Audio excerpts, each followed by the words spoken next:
আমরা ফাঁসি চাই, আমরা ফাঁসি চাই। মামার বনু তোর কেউ নাই, আমরা বিবাহ করি বিচার চাই ভাই। আমরা কোনো এজাল বেজাল কিছু চাই না। আমরা গরিব আঙুরতে নাই হয়েছে কিছু নেই। আমরা ন্যায্য বিচার প্রশাসনের কাছে চাই। আর যদি প্রশাসনের বিচার না করতে চাই দেন, আন্ত বিচার আমরা করি। আপনি কে? আপনি? আমি হের মামি। আমি ছোট কাল দাঁড়িয়ে বাচ্চা আমি হালছি। আমরা মানুষের বাচ্চা কাজ করে ফেলছি। আমরা আমার স্বামীকে রুচি ঠিক করে খাইতে পারি না। আমরা এই বাগিনা হালছি, বাপ না এতিম বাচ্চা হালছি।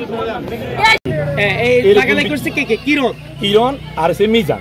কিরণ কি করে? কিরণ রিক্সা চালায়। আর মিরন? মিজান ওইখানে একটা ব্যবসায়ী। সে একটা এসএস দোকান আছে। ওখানে লাগালাই হয়ে চলে গেছে। হ্যাঁ, ওদের চলে গেছে।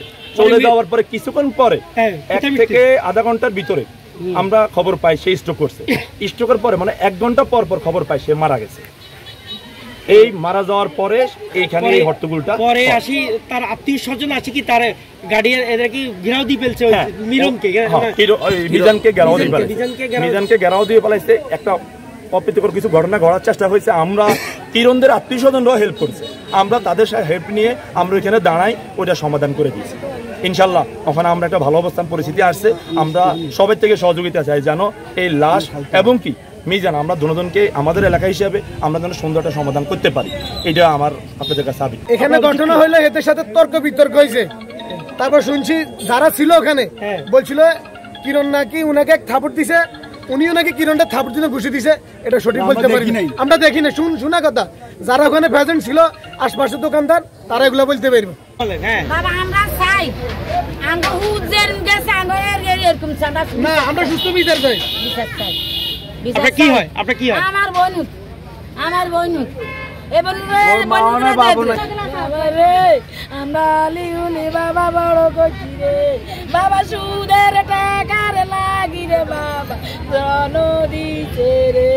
ওই সুদের সুদ এমন সুরা গাড়ি কত রাজ্যের আছে তার সুরা গাড়ি।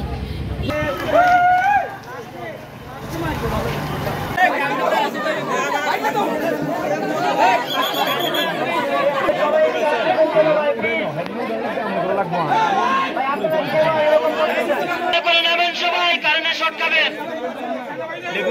একটা সমস্যা হয়েছে, এটা যন্ত্রটা বাঁচতেছি না। সবাই নিচে নামেন।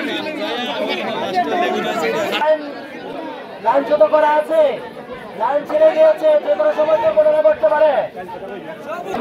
এখানে দেখার কি আছে? আসামি আটক আছে, আমরা নিয়ে যাবো। এই তো আর যারা ভিকটিম পক্ষ তারা আসবে, মামলা দিবে, আইনগত ব্যবস্থা নেবে। এখানে যারা সংশ্লিষ্ট, যারা ভিকটিমের পরিবারের লোকজন, ওদের প্রয়োজন। বাকি লোকজনের তো এখন থাকার দরকার নাই। দয়া করে একটু চলে যান। কথা বললে যদি না শোনেন, শিক্ষিত মানুষ যদি কথা না শুনে তাহলে কি হয় বলেন? আপনার দাঁড়ায় দাঁড়ায় যে শুনতেছেন, আপনার এখানে থাকলে আমরা তো নিয়েই যাবো। এখন না হোক 5 ঘন্টা পরে হোক, আসামি তো নিয়ে যাবো নাকি? এটাই তো চান আপনারা। বিচার চান না? বিচার চাইলে তো আসামি নিতে হবে।